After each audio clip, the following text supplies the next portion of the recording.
Well, hello again. This is part 2 of my video record of my journey into dentures.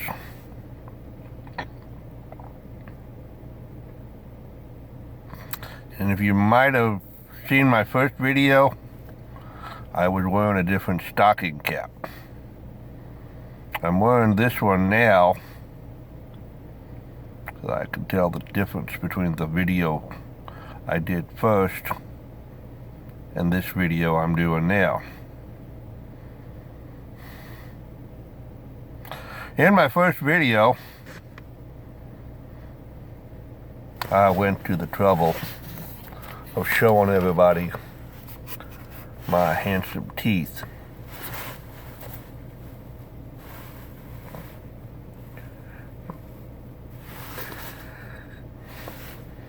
Like I stepped out of a bit part in a remake of the Beverly Hillbillies. Do they have wireframe glasses? Anyhow,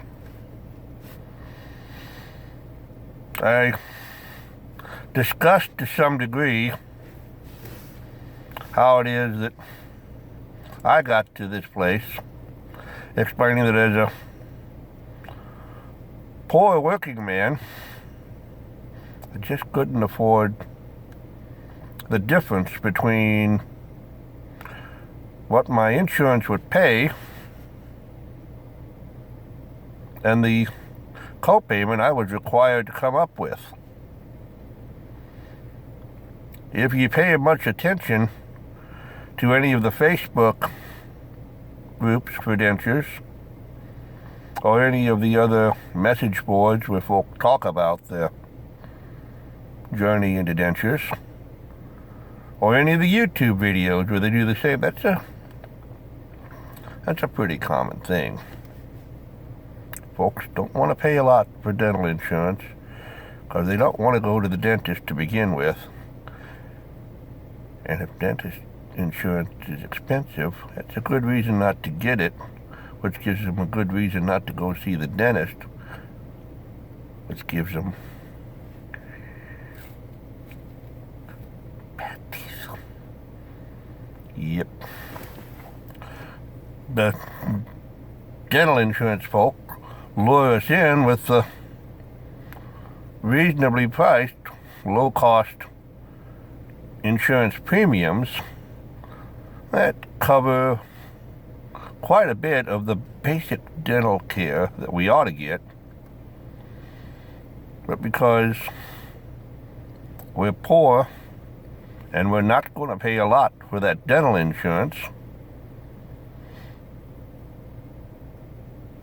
we work a lot, we raise our kids a lot, we take our wives and husbands out on dates a lot, and we ain't got time to go to sit in a dentist chair and have a man stick his fingers in our mouths and prod us with metal things that hurt and tell us we got cavities that he has to drill. Yeah, I know there are a few female dentists. I have yet to be treated by more than, I think I did have one in the Army. One. In these 57 years, I think I've had one female dentist. But I know there are some out there. Anyhow, we just don't look forward to being harassed by a person with needles and sharp instruments and drills. So we brush our teeth at least once a day. And some of us try not to drink soda pop for breakfast, although some of us also do. And some of us eat too much sugar.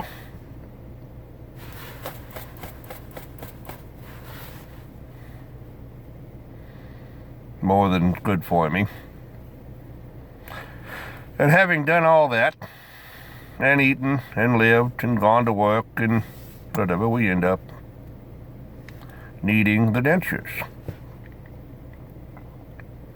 And if you're like me, your regular family practitioner dentist begged you years ago, get those caps, get those crowns, get those bridges, get those reconstructive surgical things. Just save up for them. Save your pennies and nickels and dimes. Son, by the time I get $1,000 or $1,500 in pennies and dimes together, my car needs something, or my hot water heater needs something, or my furnace needs something, or my refrigerator has to go to the junkyard and I have to buy another refrigerator because I have to keep my food cold too. Or my oven has to be replaced, or the roof needs fixed, or the tree needs cut down. There's always something. So you go in, as I was saying in my earlier video, you go in and the man says, you need a root canal and a crown.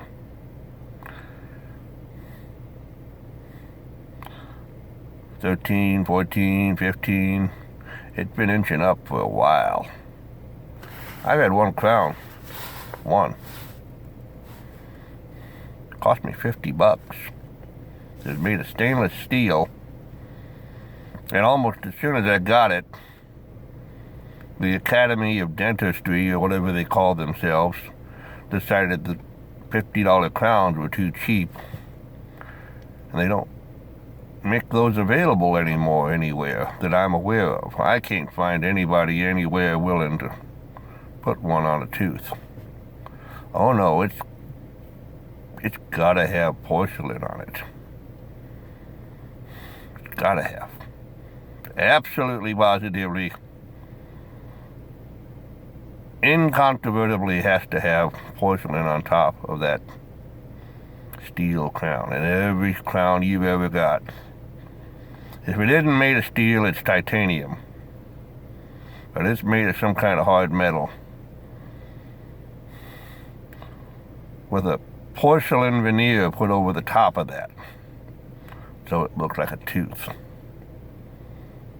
That's all a crown is. But porcelain don't stick to steel, or presumably titanium, all that well, unless you do fancy things. And that it drives the price of that crown up from $50 for a steel crown to $500, $600, $800, $900, $1,000 crowns. Like I say, anymore, last time I was told that I had 4 teeth that needed crowned, each one of those suckers was somewhere in the vicinity of $1,600 a piece or something like that. That was 2011. That's pretty darned expensive. That was the cost of a new car. A new car. 4 crowns combined. I've never driven a car that new. So I yanked the teeth that were hurting, and here I am. So what were my choices? Well, at $1,300 to $2,200 a pop, I could have individual tooth implants. It's probably the best way to go if your name is Donald Trump and you can afford these things. Yeah. That'd be a real good thing to do if you've got pretty much more money than common sense. But you probably wouldn't have let your teeth got in this shape if you had that kind of money to begin with. So that's one option. The next option, which is getting down close to the cost of a late model used car is implant supported dentures. I may do that in the long term. So at the moment it's around $1,300 to $2,200 per implant, and you usually need 2 to 4 posts. $4,000, $5,000, $6,000. They put posts in your mouth, and your dentures snap on those things and snap right back off of them. You take them out every night and put them in the proverbial glass of effervescent water and let them clean and let your gums breathe, as they say.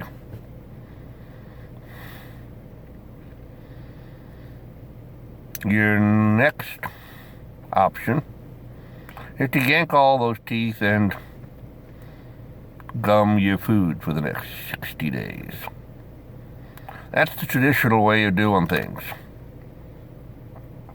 That's how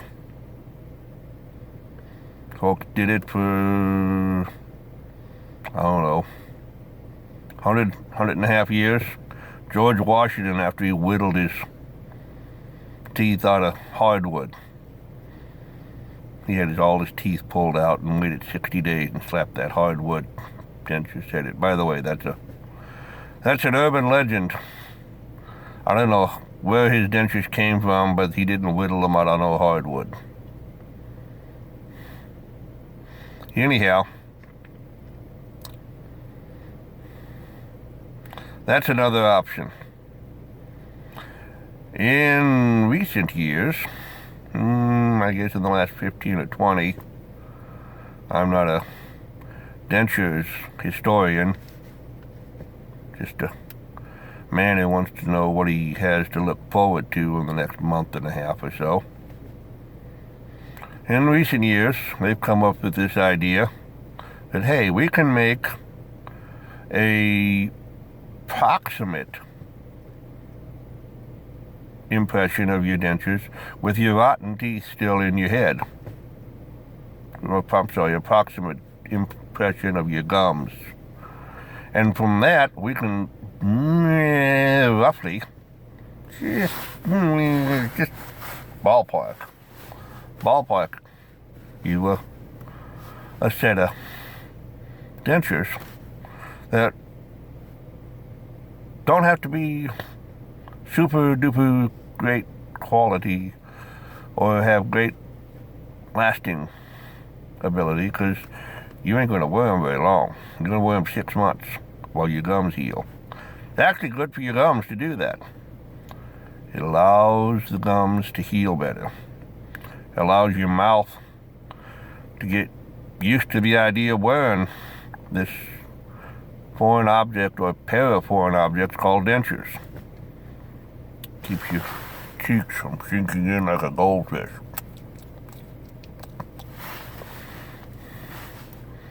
So you don't look quite like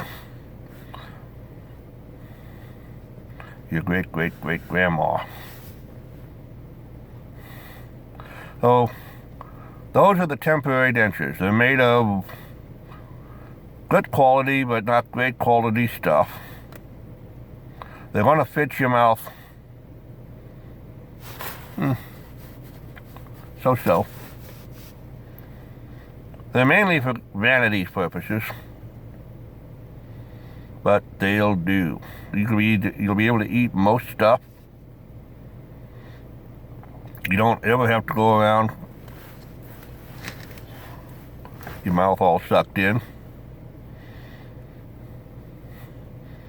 And you let your mouth heal and adapt to those dentures. So in the next video, I'll talk a little bit about where I'm going at from here.